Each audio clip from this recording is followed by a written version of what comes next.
Thanks for tuning in. I'm Ben Aston, and this is the Digital Project Manager Podcast. This podcast is brought to you by Clarizen, the leader in enterprise project and portfolio management software. Visit clarizen.com to learn more. If there's one thing that you can guarantee about a project, it's that it'll never go to plan. But why do projects go off the rails? Sometimes it's simply because we jump into projects too fast and we see the deadline for the project edging ever closer. And so then we end up starting the project in a bit of a blind panic. But then when things start to go wrong, we wonder why that is. Well, we've usually got all the project background, the strategy, the details, the requirements, success metrics tucked away in the back of our head. We can often make the mistake that therefore everyone else should know about it all too. But the reality is, if it's not documented, chances are our team just don't know. So today we're going to talk about a tool that we can use to get everyone on the same page at the start of the project. It's the project initiation document, or perhaps more commonly called in our world, the project brief. And so we're going to give you today the inside track on how you can create a PID and use them to make your projects more effective.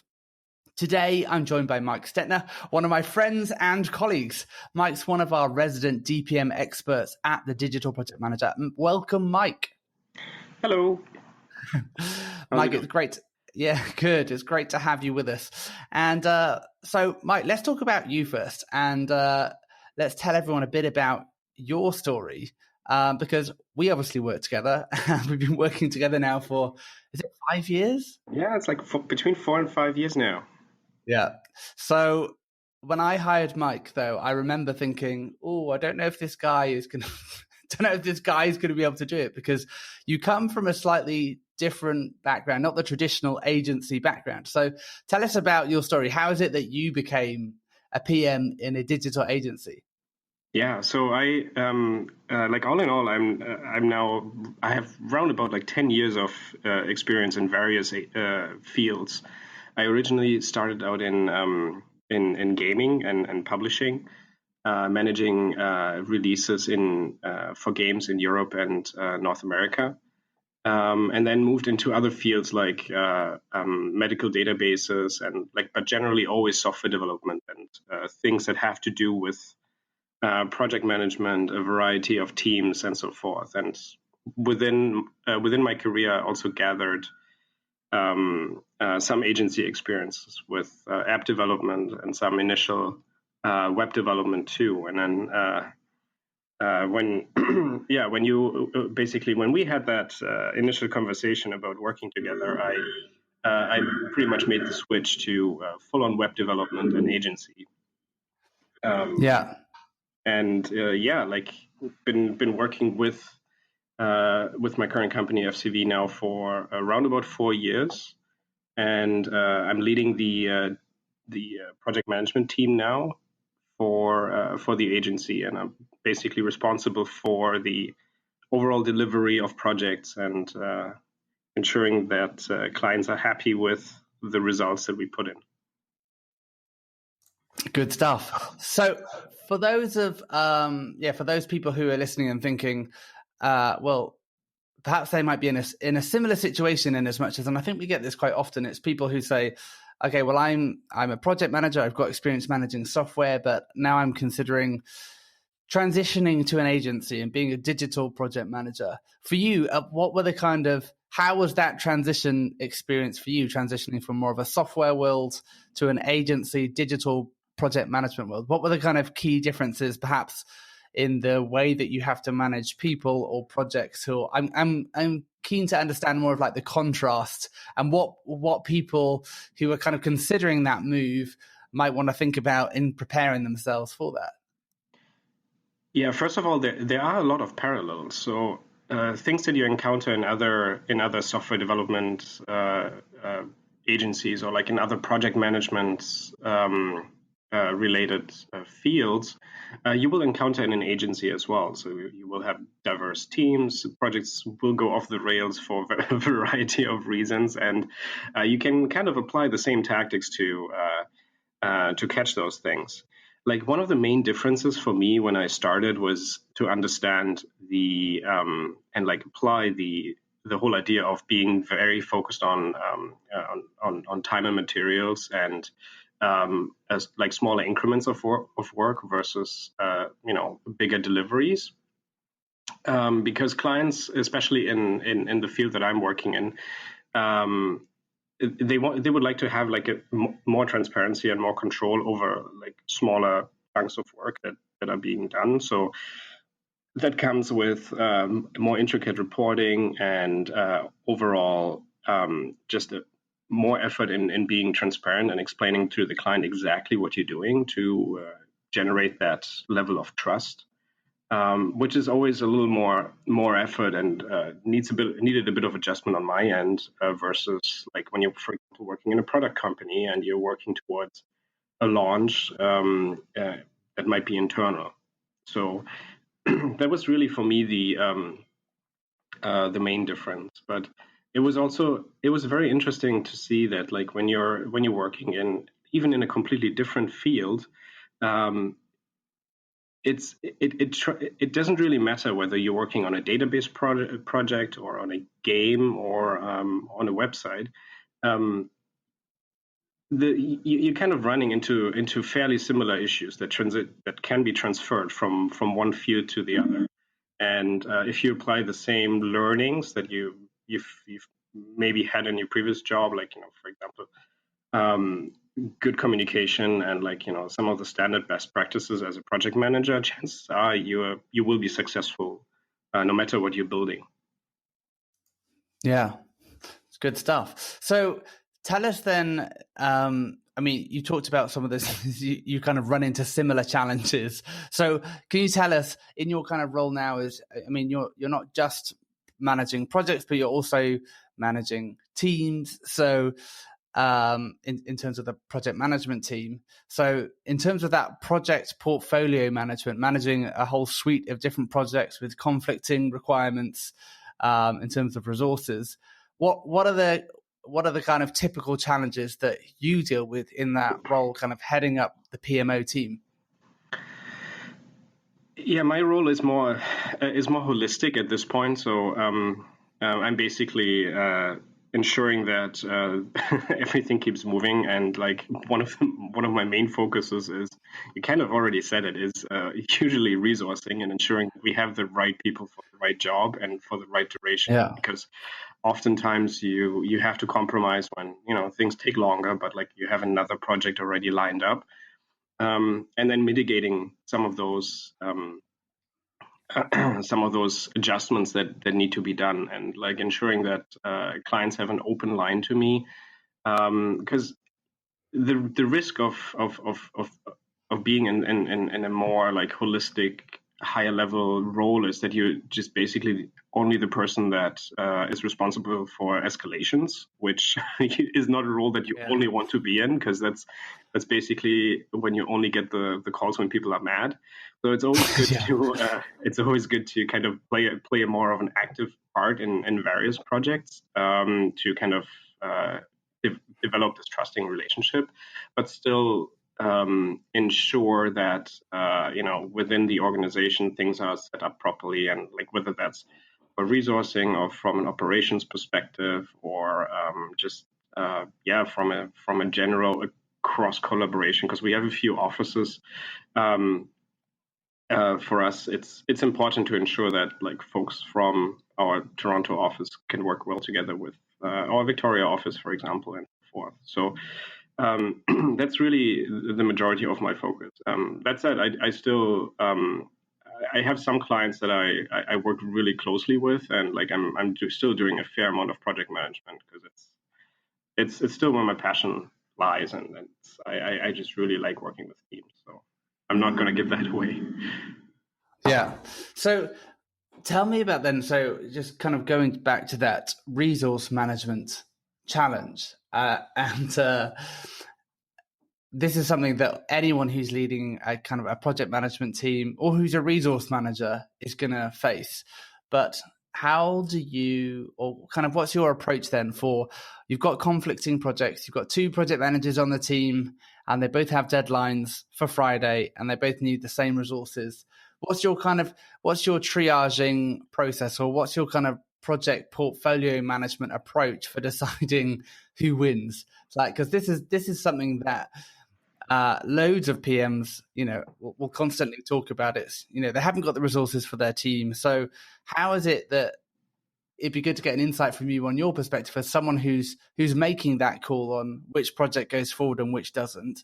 How do you, what can you share about how you make that call between, what goes into resourcing and what gets pushed out or dropped? Yeah, first of all, I typically look at the priority of the project. Like, are we running against any kind of deadlines, or like did we promise something to the client? Does it have to go live by a certain date? And basically seeing if there's any wiggle room when it comes to timings.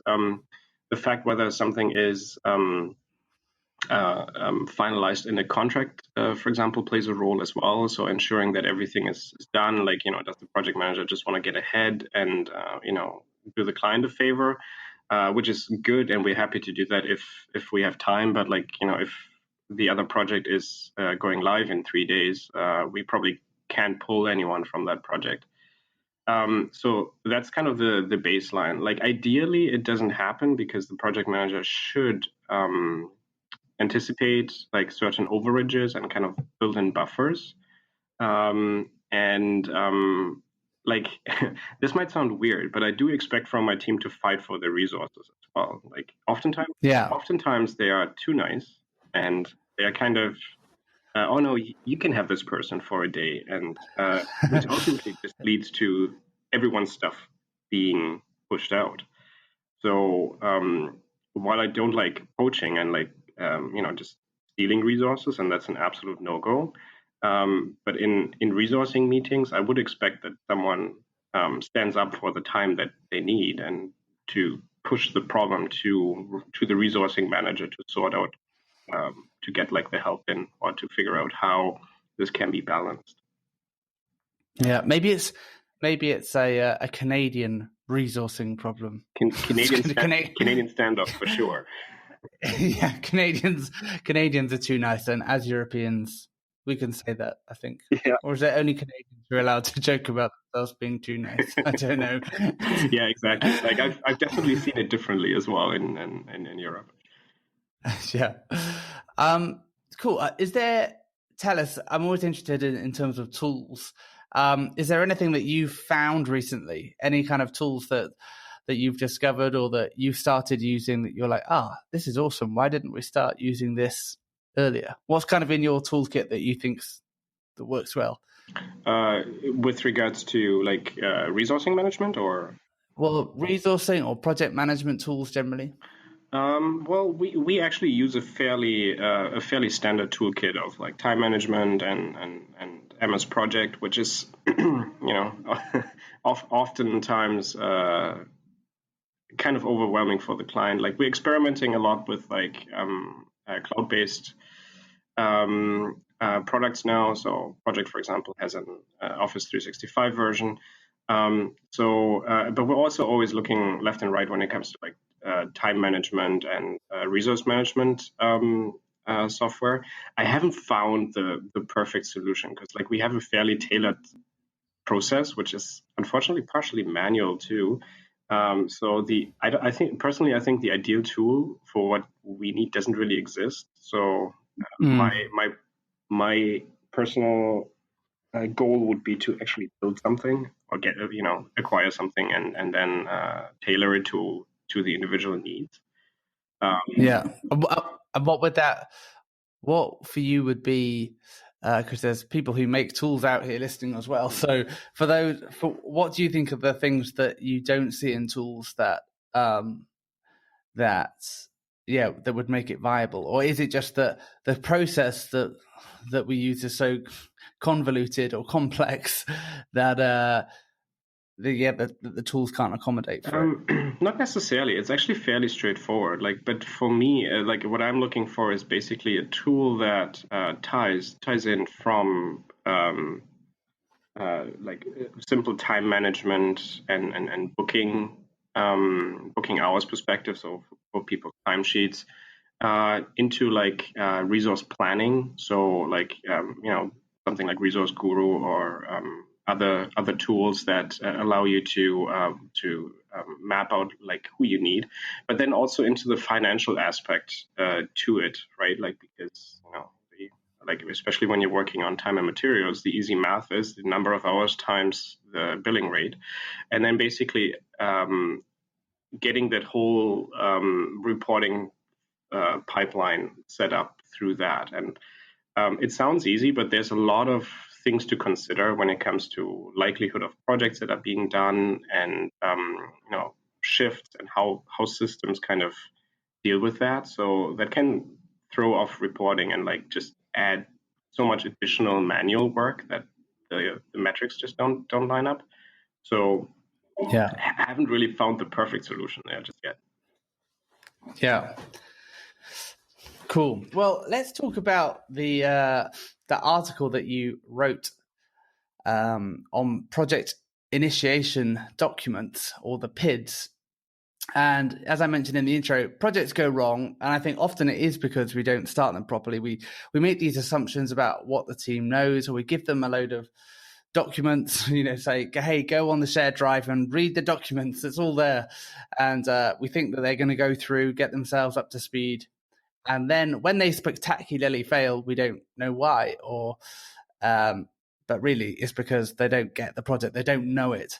So let's talk about how we can do this better, how we can write better project briefs, or to use this Prince 2 project management lingo, create this project initiation document. So let's set the scene a bit. If you can give us the background or your process for kicking off projects, and then where this project initiation document or the project brief, where does it fit in? When do you create it? What do you do to get to this point where you can write this project initiation document?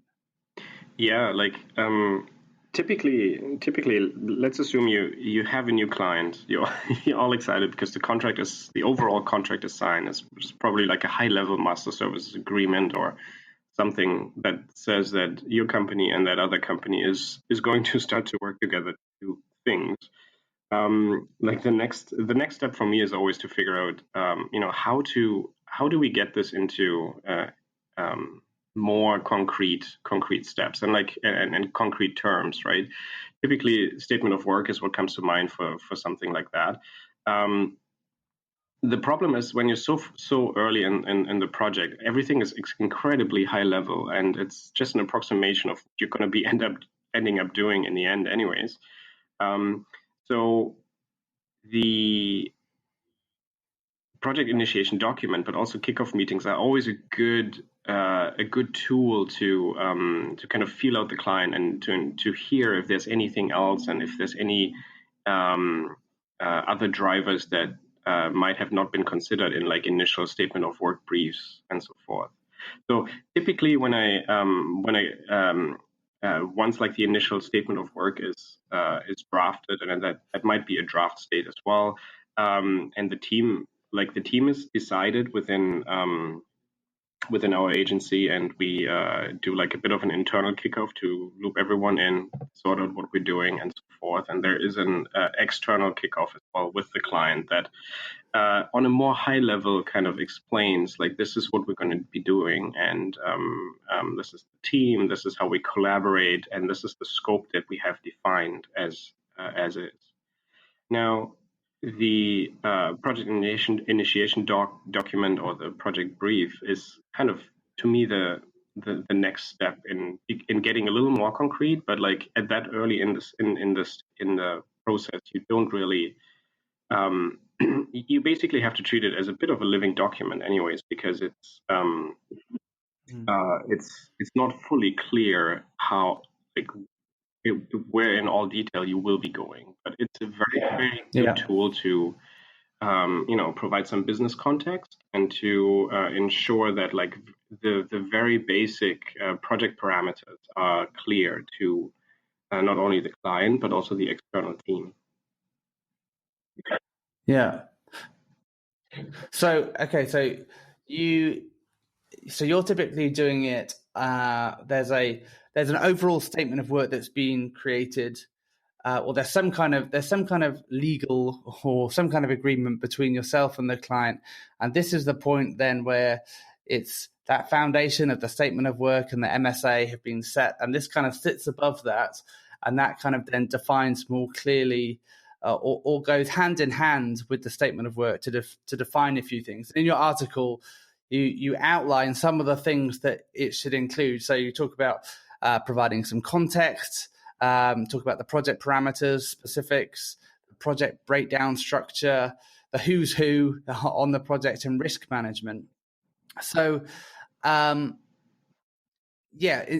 talk about context first. So, in terms of the project team, when you're thinking about pulling together this document and providing context, how do you kind of provide context without just confusing people and overloading them with information? How do you kind of work out what's noise to the actual project and what's actually going to be helpful? So what are the key things within that kind of context description that you'd be trying to include? Yeah, like in general, I think it's all about like, why is the client doing the project, right? And like, what are the problems that need to be solved from a high level? Is there like, are there any business drivers behind it? Like, do they like to increase their sales, or would they like to educate an audience on what they do? Like, is there like a rebrand effort in there? And like the key question is like, how is success defined, right? Like, how do we know that in the end, and like, keep in mind we're still very fairly high level here. How do we know if in the end we'll have succeeded? So like, that might be as straightforward as better sales conversions, or for example, a new self-service website that pulls all content out of PDFs into content management system. But like, it's fairly important to just to set the stage for the team to kind of ensure that they know what they're working towards. And even though the steps might not be outlined in like in a great detail at this point, it helps you frame the overall activity. Because like, if in the end, like, let's say you're working towards a like on a rebrand project and the goal is to reposition a company, and at the end of the project someone asks you, but why didn't my sales go up? Then you can go back and say like, well, this is not really what the objective was and the context of this project. However, there might be side effects to what was done that might affect that positively, but it wasn't really a focus of that. So it's always good to keep this as a track record of like what was discussed initially, and to align with the client on the overall objective. Yeah, I think that's really helpful in kind of thinking about how that context to the project is always really helpful, unless it really is like maintenance work where there is no, I mean, you don't really need to know the overall strategy or the context for like maintaining something or fixing something. But if we're creating something new, that context, understanding why the client's pursuing the project, what we're trying to solve, the business goals, what success looks like, that's key to providing the team that background information that's going to help them shape the solution. So I think providing that context in the project brief or the project initiation document is really key. So let's talk about project parameters. I mean, and you talked about this in kind of the context is, in one sense, the project parameters. It's we're framing where the kind of how the project sits in the kind of big picture of what the client's trying to do strategically. But then within that kind of brief itself, what are the parameters that you're trying to frame out? And essentially you're restricting the team. So what are you trying to frame out, and in what ways is it good to restrict the team, do you think? Yeah, like you don't want to restrict the experts, right? But the problem is if you give them complete free rein, they might be working on a completely different project than you imagine. So I think it is always really important to give them like the frame, like and the basics, restrictions that always come with things like budget, timeline, and the overall schedule that was laid out. Ideally, you've estimated this with part of the team anyway, so it shouldn't be anything new to them, and people should know that the client has a certain budget. So chances are you're not gonna, be scolded for showing them a budget that the team is not aware of. But I think it is very, very valuable to go through those things, and like it's important for the team also to understand that it's not a restriction, but it's a it's the plan. Like it's what what was agreed that the company is going to, or that you're going to deliver to the client for a certain budget, and even if things change from a for example, from a team perspective, and someone thinks, okay, I need more time to do this, it is the team's job to then sort out, okay, this is how we can still make it work. So it's always good to make this high-level team discussion, and don't give the team the impression that you're making their life hard, but enable them in what they need to do, and make sure that they understand that you got their back when it comes to like potential budget increases, or like potential risks that you might even see at that early in the game, and like timeline changes and so forth. Because ultimately the team needs to be confident in delivery, and and being excited about like starting this project, just as the client, because they want to get stuff done too. Yeah. So let's talk about. You talk about other things that you should include in it as well. And we're not going to spoil the article for everyone who's yet to read it. But one last thing I wanted to kind of talk about is, including within this project initiation document or the project brief, this kind of. You talk about including a project breakdown structure, a work breakdown structure, and a bit of a resourcing plan. And so I'm curious as to, at the beginning of the project, when things are pretty undefined, how do you get to a plan, your kind of straw man plan? How do you get to that kind of rough plan before the project's even started, and really how the project's going to go? How do you create that plan when you don't know entirely what the project's going to be? Any thoughts on how you do that? To be honest, it's probably a best guess at that point. And you're probably basing it on, the statement of work or whatever is there already, or like the estimate that was created by the team. And there's so many things that are still up in the air. Like, is the client responsive? Do we need are the number of revisions that we've defined enough, and so forth. So there's a lot of potential that like whatever plan you put together might not pan out as it is. But then looping back to what I said earlier, with like what's the most difficult thing for for an agency, it's often resourcing, right? So even having like an approximation of a plan definitely helps the agency, and like also other project teams to plan for the for securing your right resources, and for ensuring that the team can stay stable. So basically putting together, even if it's a bit of an ambitious initial plan that you might still need buy-in from the client for, and they might say like after the first or second meeting, we need more time, it's not realistic, whatever. But it definitely helps to map things out from your perspective, and like to also understand some of the intricacies that your team will have to go through.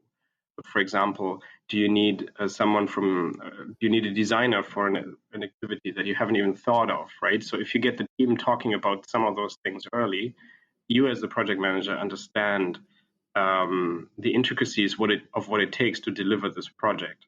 So it'll help you to ask the right questions and to also steer the client accordingly.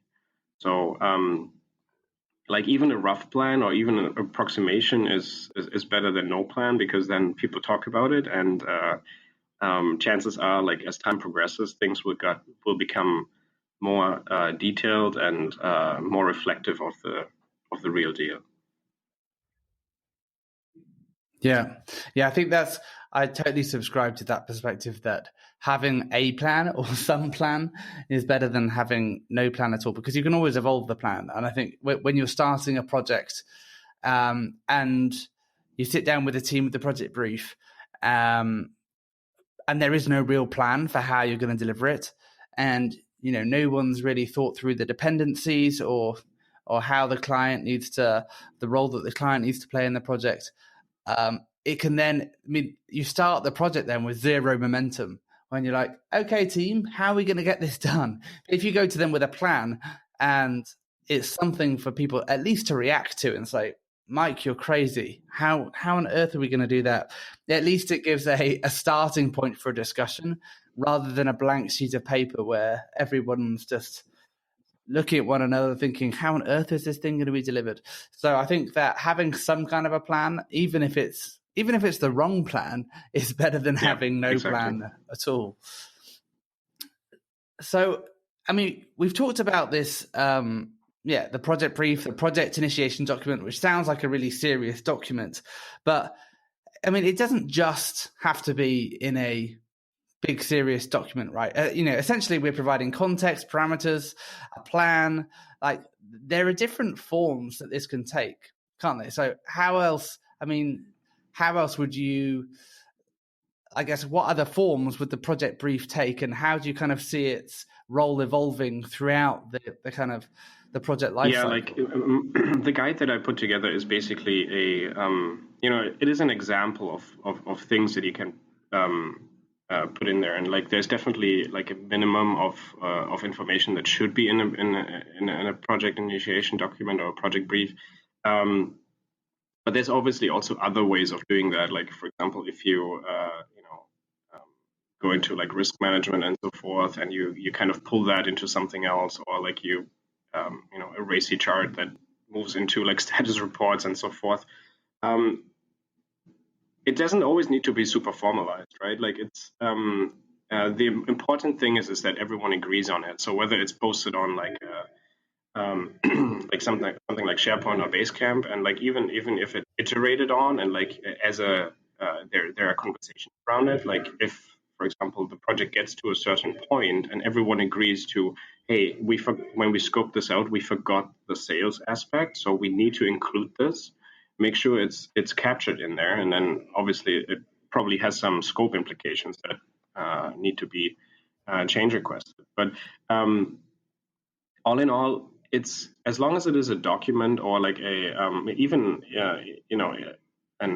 formalized email, something written down that people can agree on and that is being acknowledged, I think that is pretty much sufficient. It's not like, it doesn't necessarily need to be signed by all.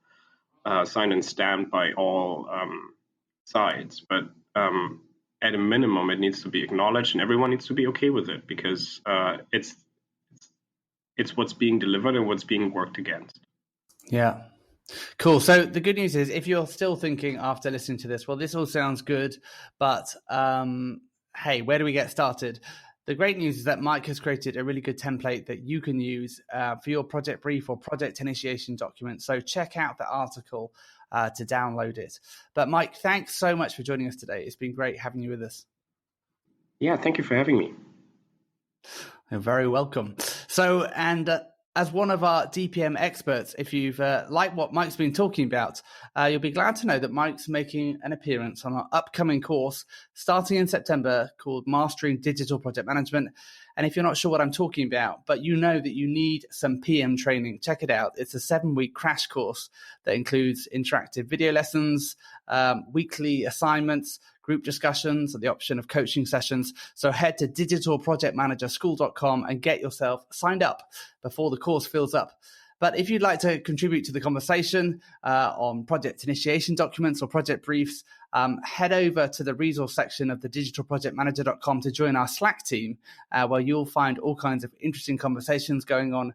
And do remember to comment on the article and share it too. But until next time, thanks for listening.